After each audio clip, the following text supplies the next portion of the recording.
Welcome to the Make a Mental Note podcast, where mental health professionals share information and perspectives that illuminate, educate, and is worthy of a mental note. And now your host, Chris Quarto. Hi, everyone. Welcome again to the Make a Mental Note podcast. I'm Chris Quarto. My mental health tip of the day has to do with resilience. Have you ever known someone who's able to bounce back from a serious problem or situation? Whether it's a health problem or relationship problem, or maybe some sort of traumatic event.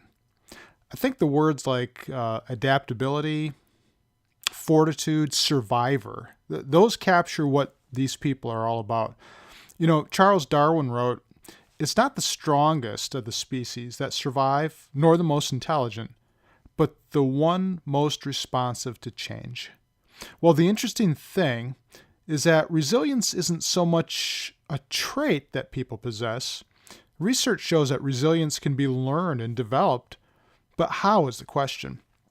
Well, there are a lot of things that play a role, but I'm just going to mention three of them. Having a strong social support network is critical. So people, whether it's your family, your friends, that you can turn to for support when things get stressful, that's important. The way that you look at or interpret problems is also important. We've talked about this many times on these podcast episodes. Some people view problems as insurmountable. But, keeping things in perspective and looking at things from different angles is like a defensive shield that prevents stress from taking a toll. Yeah, this isn't the greatest situation, but at least I found out what doesn't work in this situation. Now, what do I need to do differently the next time? Thinking that way. And along these same lines, learning how to find the silver lining in a bad situation, that's also a key to building resilience. Well, finally, some people feel helpless when they deal with problems, but taking decisive action is what the doctor ordered. So, wishing that problems would go away, that ensures that you won't be able to cope adequately with a stressor. So it's important to consider things that you can do, even if they're just small steps, because gaining a sense of control helps build resilience. There's a saying about bad things that happen to people. It goes like this. When something bad happens, you have three choices. You can either let it define you, or let it destroy you, or you can let it strengthen you. So that's my mental health tip for today pertaining to resilience. Okay, let's get to today's podcast interview with Leticia Flores. Hi again to the Make a Mental Note podcast. I'm Chris Quarto. Well, I'm joined today by Leticia Flores, who's the Associate Director of the University of Tennessee Psychological Training Clinic in Knoxville, Tennessee. And welcome to the podcast. Thank you. Happy to be here. Well, we'd like to start off by telling the Make a Mental Note talking audience a little bit about who the guests are and what they do for a living. So if you wouldn't mind, just share a little bit about yourself and what you do. Sure thing. So I received my PhD in clinical psychology, so I'm a clinical psychologist from UT Southwestern Medical Center at Dallas in the mid-90s. And I've worked in academia, I've worked in the corporate world, the managed care world, and in a group practice. I've had a very varied career. For 7 years, I directed the psychology doctoral training clinic at Virginia Commonwealth University in Richmond. And I moved to Knoxville about 2.5 years ago to help run their training clinic. The clinic serves the greater Knoxville and surrounding areas, providing testing and therapy services. And we provide services to all comers. We're a sliding scale fee clinic. But in addition to running the clinic, I also supervise lots of students who are conducting therapy, and I also conduct outreach to the community, getting my name out there, getting our name out there, and making connections. And I have been interested in and invested in helping the lesbian, gay, bisexual, and transgender, or the LGBT communities, wherever I've lived, having become an ally while I was in graduate school.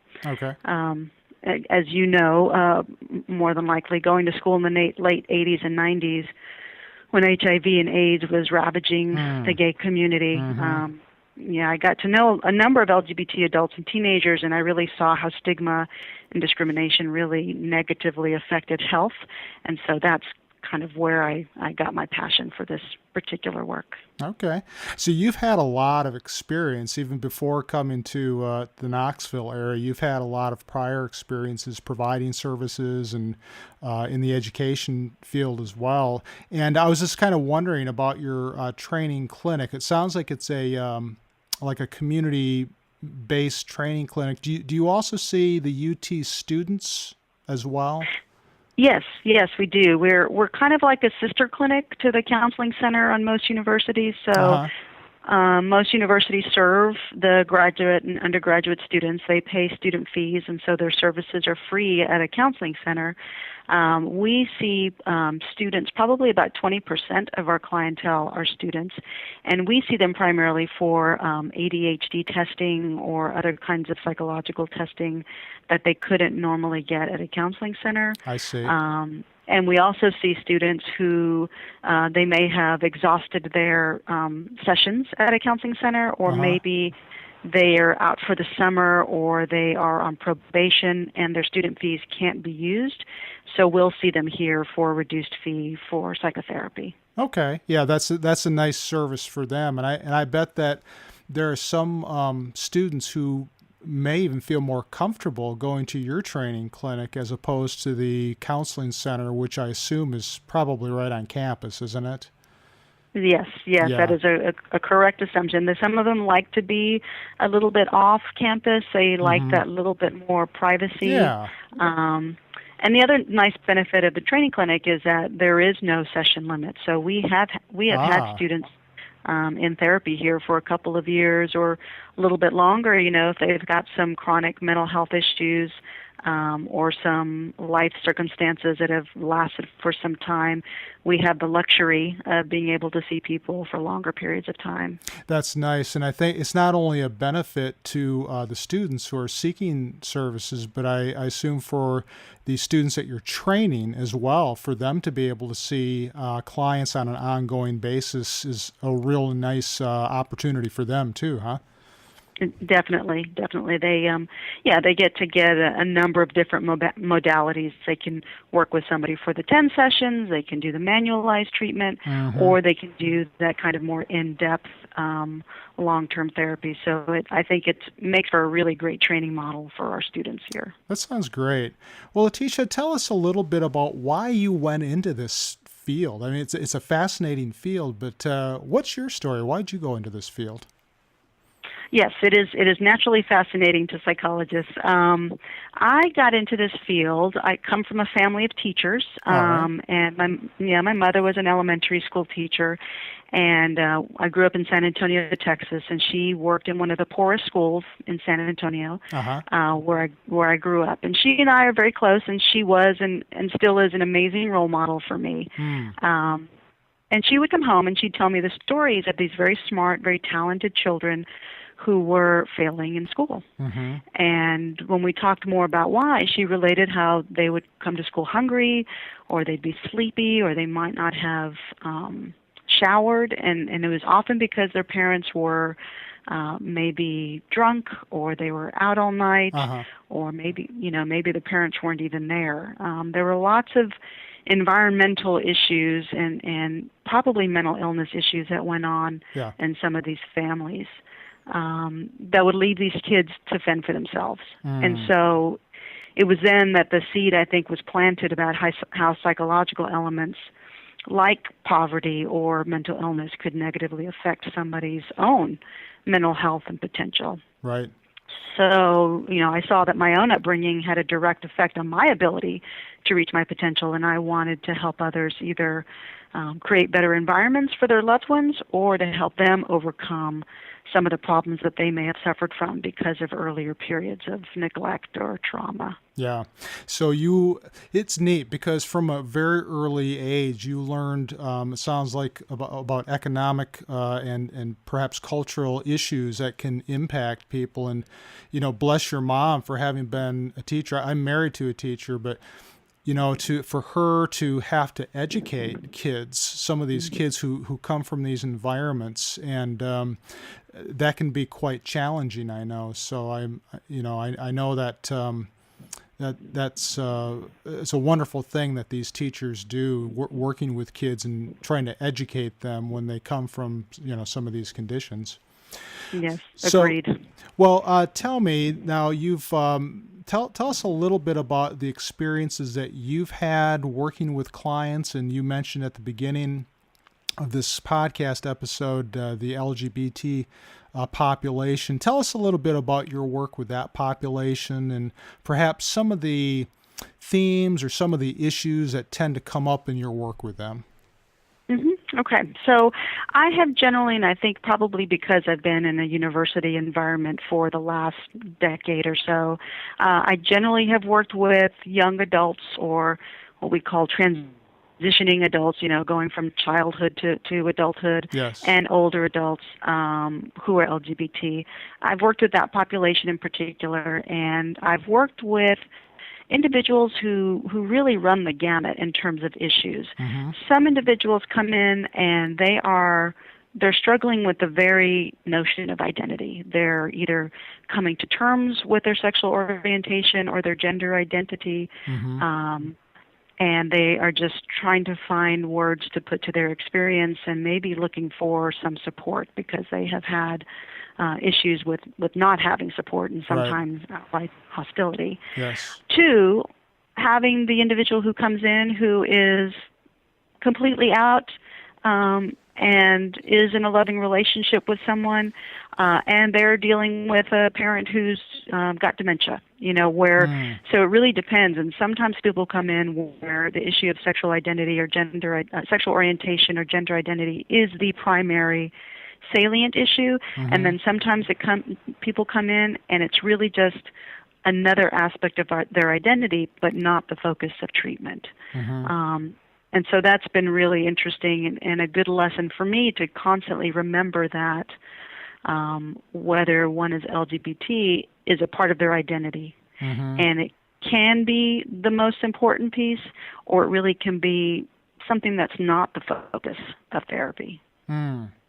That's an interesting point right there, because I think that when you hear LGBT and you have a client that comes in, I think there can be a misconception that, okay, this has to be the primary issue that we touch upon in therapy, but that may not actually be the case, right? I mean, they could come in with who knows what kind of an issue, and the sexual identity issue may not really be a primary part of what they're dealing with at that point in time.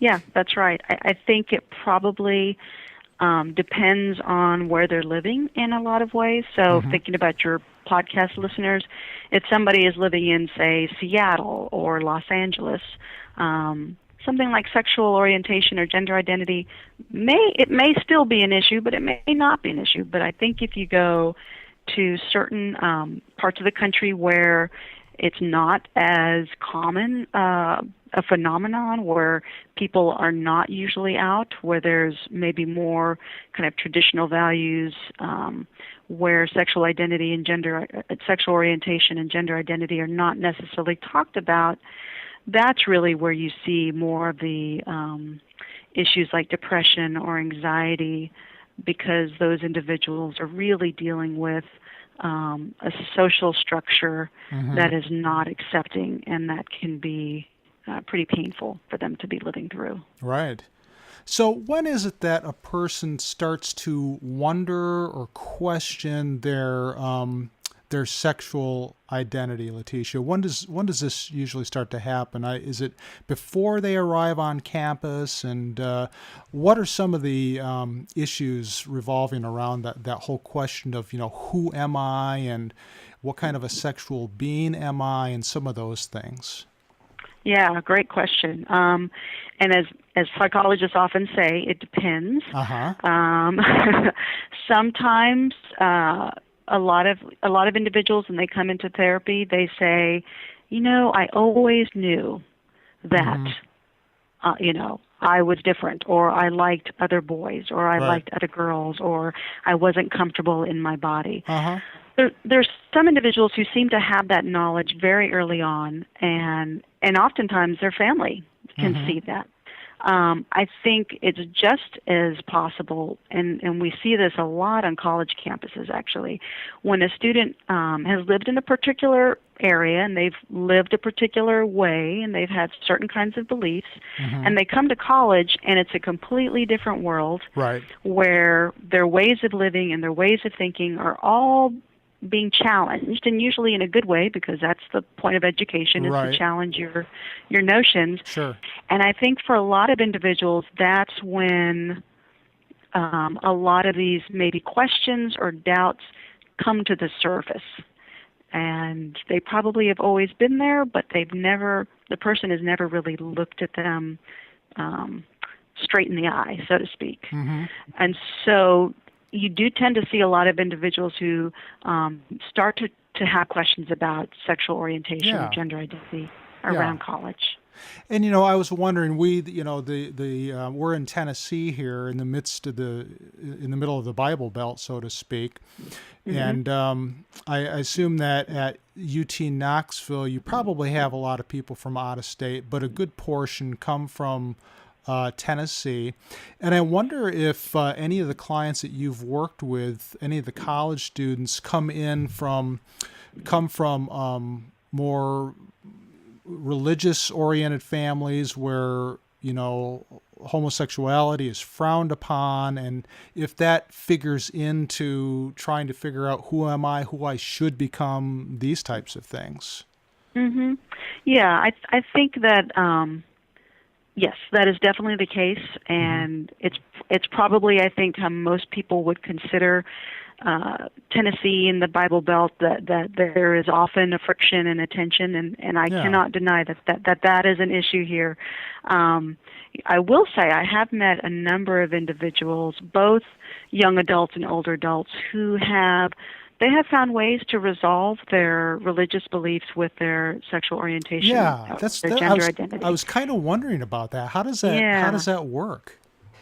Yeah, it's, people are complex, and we are highly adaptable, and I think that, one of your past guests in talking about sexuality talked about the importance of community, and I think that's where it happens. I think that's where the magic happens, is when you can find individuals or groups, and sometimes there are churches who are very open and welcoming to individuals who are LGBT. If an individual can find those groups of people that allow them to be themselves and where they can be seen for who they are, right. That really helps. That's kind of hitting the jackpot there. But I think in maybe more traditional families, in terms of the religious background, the friction and the tension tends to be there more often than not. And I think you can pretty much open the newspaper these days and you can read about a lot of this tension and this friction. Oh yeah. We've had hardware stores who say they refuse service for gays, and then you have Sullivan County who's voting against gay marriage even though the Supreme Court approved it. There's still a lot of controversy, a lot of debate in this area. Right. But then you have an LGBT center that's opened up in Blount County. And so there's just a lot of change going on right now, and I think it really reflects the complexity of this area and the people in this area, which is, again, endlessly fascinating and optimistic in the end. So with these clients, what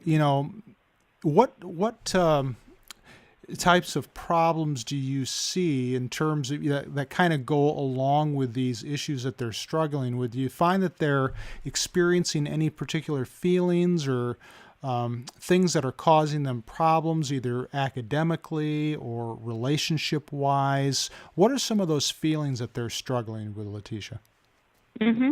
So if they are, if they're still struggling with coming to terms with an LGBT identity, then they're likely engaging in a number of behaviors that are going kind of against their way of being. And so if if you've ever tried to be somebody else.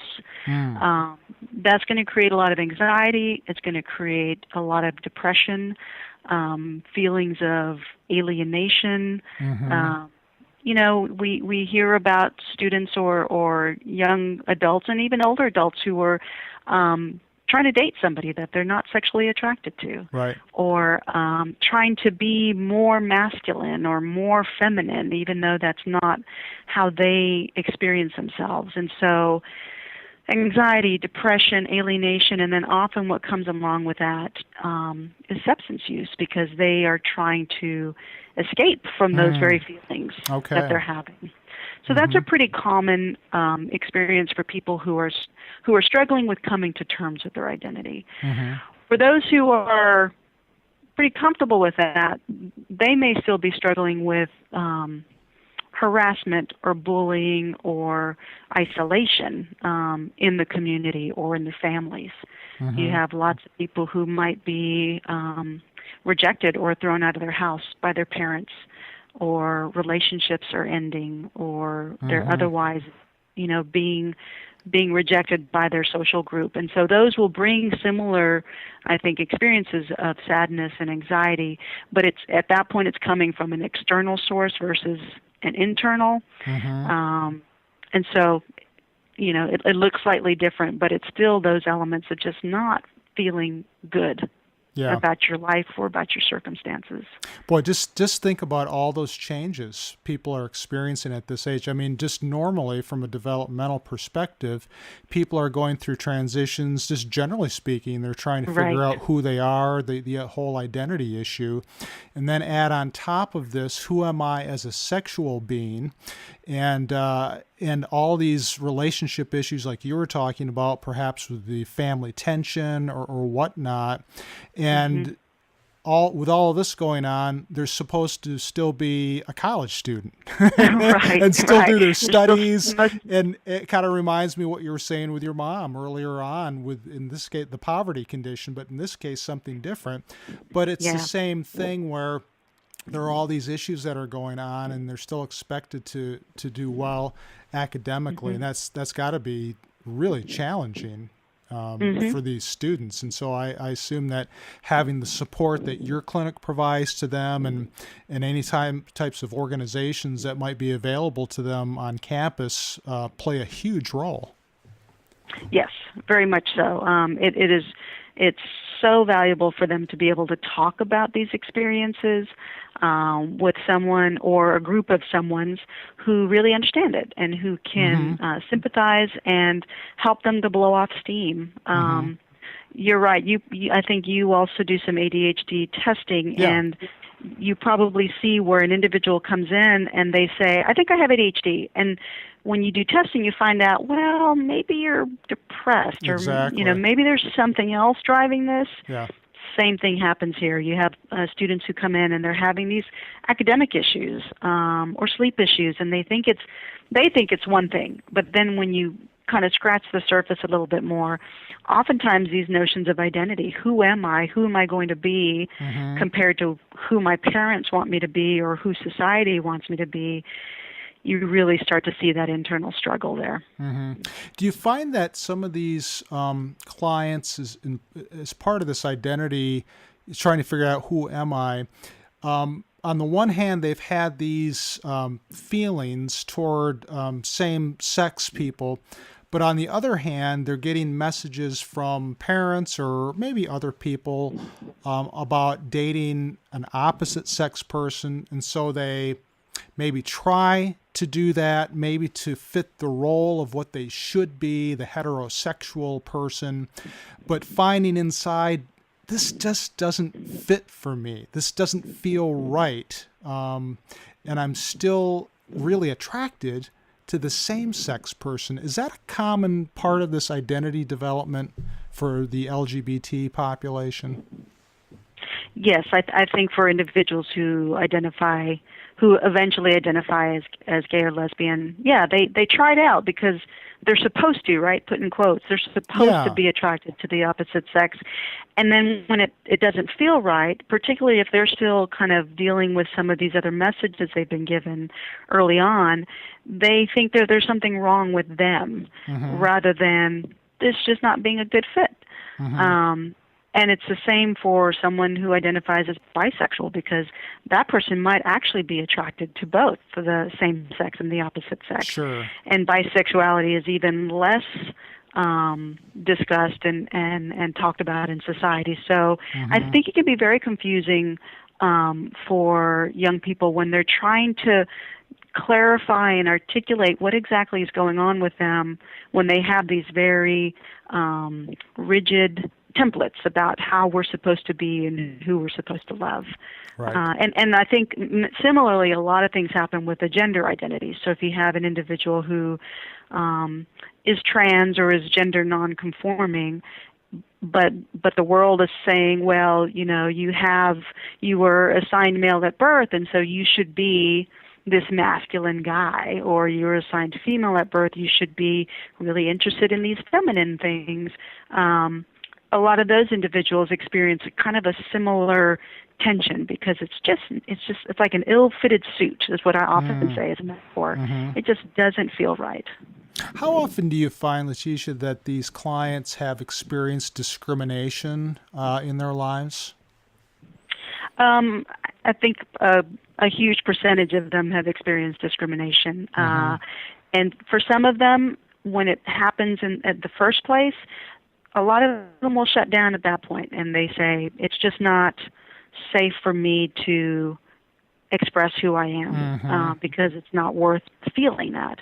And then for others who aren't willing to do that, sometimes they experience a lot more discrimination, and it starts as early as elementary school with bullying and harassment, and it goes all the way into high school, and then we have issues with employment discrimination. So it's a fairly common experience for people who identify as LGBT. How about you were mentioning before about substance use problems, and how often do you encounter that with clients? You find that there's a higher incidence of substance use in this population, or not necessarily? Yeah, in my experience, I have not seen a whole lot, but I will say that the national statistics do indicate that high percentages of LGBT youth and young adults engage in substance abuse. And, it's a tricky thing, because I think oftentimes people tend to blame the victim in that. They say, well, of course LGBT people smoke more or drink more, as if the identity itself is responsible for that. But really what the research shows is that the substance abuse is a form of almost self-medication to deal with the trauma, to deal with the emotional pain that they experience from the discrimination and the harassment. Exactly. Yeah, a source of self-soothing almost. As a way of dealing with this. Well, so when you're working with these clients, I like to talk to guests about their recipe for success, and working with these clients who come in, and what do you find to be the keys to helping these people, or what seems to work best for them? So I think what I have found to be most successful for my work is really from the beginning getting a sense from them, if they're trying to get from point A to point B, then getting a really good understanding of what those points are and what are the details in between. How are we going to get there? Because for some people, getting from point A to point B is getting their parents to accept that they are gay. For other people, those points are a little bit not more ambitious, but they're different in that those points are different in such a way that that person is trying to adopt a baby with their same-sex partner. So finding out kind of what their goals are, what their needs are, and also figuring out where they are developmentally in terms of their sexual orientation or gender identity, that's going to put you in a really good place for doing good work and seeing success for that individual. Because if you're thinking it's one issue and really it's another issue for them, then there's a lot of potential for getting some mixed communication there. Yeah. And so the recipe for success kind of becomes a recipe for disaster if you don't get don't get that ingredient just right. Exactly. Well, you and I have something in common in that we both train helping professionals. And I wonder, in your experiences of training psychologists, what are some of the just the challenges in training them? And then I'm going to ask you a little bit about the challenges in working with the LGBT population. Okay. So challenges in working with the practitioners. A lot of it, so we're all swimming in the same water. We all grew up with the same stories. We all grew up with the same, prejudices in many ways. And so I occasionally teach the multicultural psychology course here at UT. And a lot of the work is looking at your own biases. How do you understand sexual orientation and gender identity? What research do you know? Much like the clients often have to struggle with their own religious backgrounds when they're dealing with their orientation or identity, a lot of students have to struggle with their own religious backgrounds. And so, there are a lot of values conflicts that we say in the biz. That the students have to be paying attention to. Are they feeling uncomfortable in working with this individual, and what's the source of the discomfort? And we need to help that student in training figure out how to manage their discomfort so that they're providing the best care possible to that person sitting in the other chair. That it's not about the student, it's about the client. And so there's a lot of work that goes on in the classroom as well as in supervision with this work. Yeah, there are a lot of blind spots, aren't there, when working with trainees, that things that they're not even aware of, that as part of a multicultural class. That's what I like about that. In fact, when I was in training, it was in the mid '80s. Multicultural course was not even required yet in my doctoral program. And it just it come into play after that. And I always wish I would have had that because it plays such an important role. I mean, it's something you have to have that basis of understanding to work with really almost any client. You have to have that understanding, but really to know yourself and, like you were saying, your own biases and your own prejudices. And so that's what I like about, our multicultural class at MTSU. We have a phenomenal teacher who sounds like does the same things that you do in helping students along those lines. Well, how about with just the challenges of working with the LGBT clients? What are some of those challenges? Yeah, I think some of the challenges are trust. And again, that's something that your sexuality guest talked about.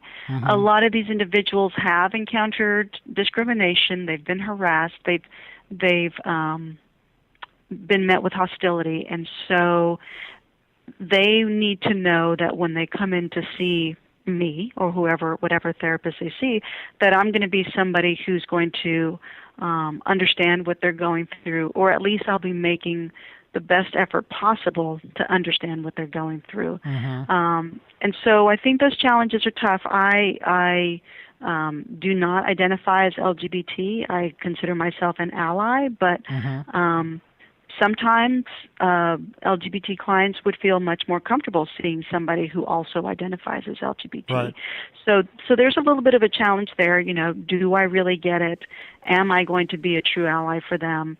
And I completely understand that and respect that. So I would say that that's one of the challenges. And then in general, if somebody is engaging in a lot of substance use or abuse in order to cope with what's going on, that gets in the way of good work. And so oftentimes there has to be some modification of that, some encouragement of helping to do some harm reduction so that they can be present, frankly, right. and able to deal with some of the hard issues that are coming up. Do you find that if they have a co-occurring disorder that you have to address the substance use disorder first before you can work on some of these other issues? Or can you work on them at the same time? I think you can. I think in most cases you can work on them at the same time. Mm-hmm. If the disorder if the substance use is severe enough that they're coming in high or they're coming in drunk into therapy, mm-hmm.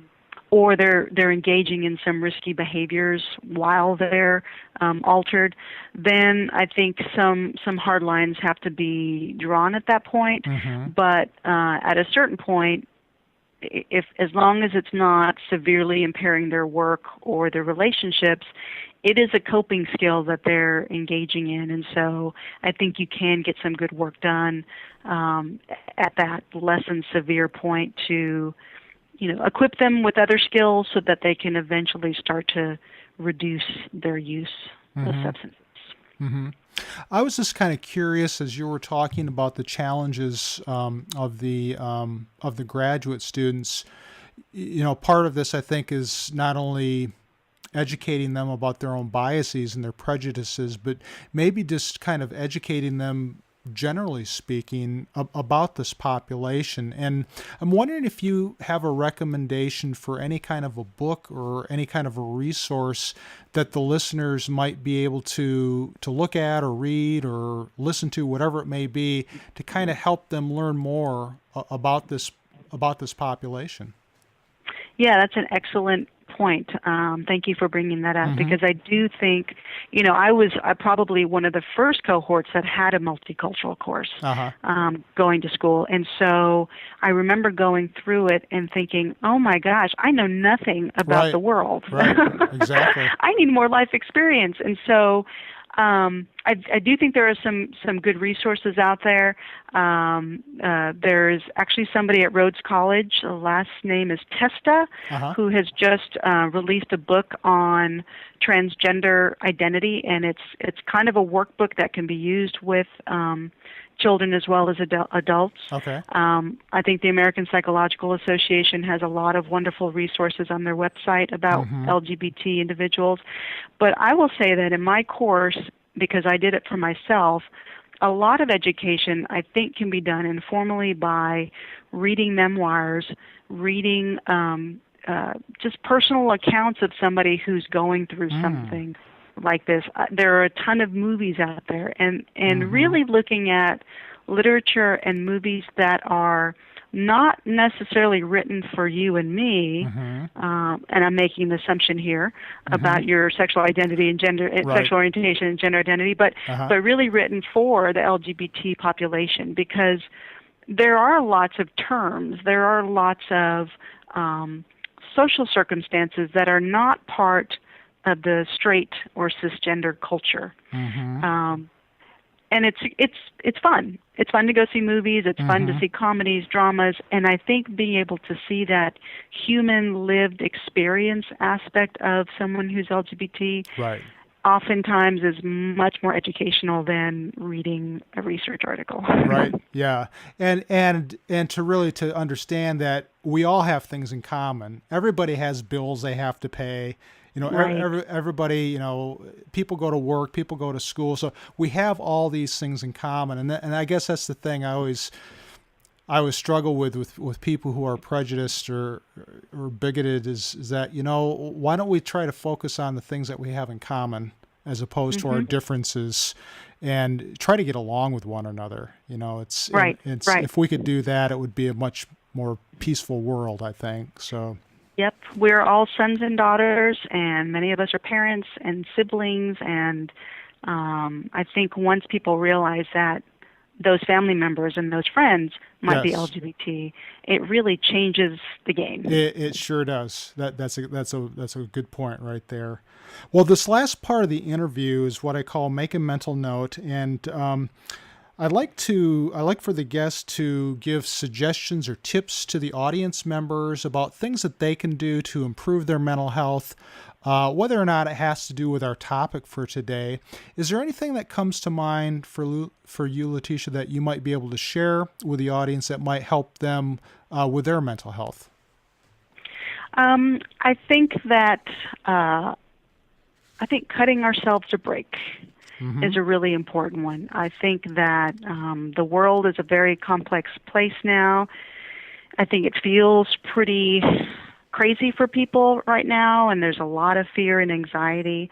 And I think recognizing that we all have our flaws and have our weaknesses, and forgiving ourselves for that. Sounds a little cliche, but I do think it's a very important piece, because we all fail in little ways, but I think as long as we aspire to improve, to reach out to people. You spoke a little bit on a podcast about gratitude, remembering what we have in our lives. I think that goes a long way towards not only helping us to maintain a good balance in our life, but it helps us to remember what's important. Yes. And finding meaning and going towards that, I think, is a really good thing for self-care. Yeah. So don't be too hard on yourself, and be thankful for the things that you have in life. I guess those are two of those. Yeah, that makes a lot of sense. Well, Leticia, if anybody wants to get a hold of you, whether it's a UT Knoxville student or anybody in the community that might want to seek services through your training clinic, how can they do that? We have a website, and the clinic, sorry, I'm looking for that. Pulling up our website here. The web address, they can find us at the clinic. The web address is psychclinic, and that's psychclinic.utk.edu. All right. And that will give them all the contact information. It'll tell them a little bit about the services we offer, and that's a great first step to finding us. And I forgot to ask, you may have mentioned this, but do you have like a sliding scale, fee scale at your clinic?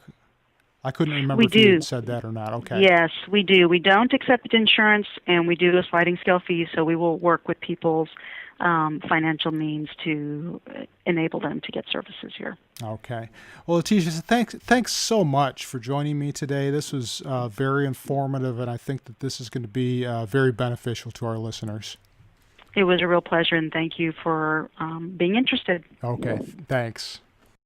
Okay, I appreciate Leticia coming on the podcast today to talk about LGBT clients.